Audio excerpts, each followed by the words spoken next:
How do you pronounce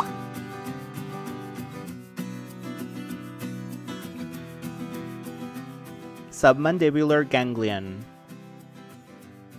Submandibular ganglion.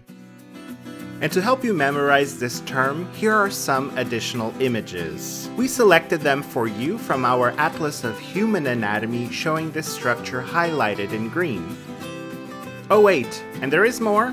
If you're interested in learning the anatomy associated with this term, we've added some links on this video's description box where you can find all the material you need to become an expert on the submandibular ganglion.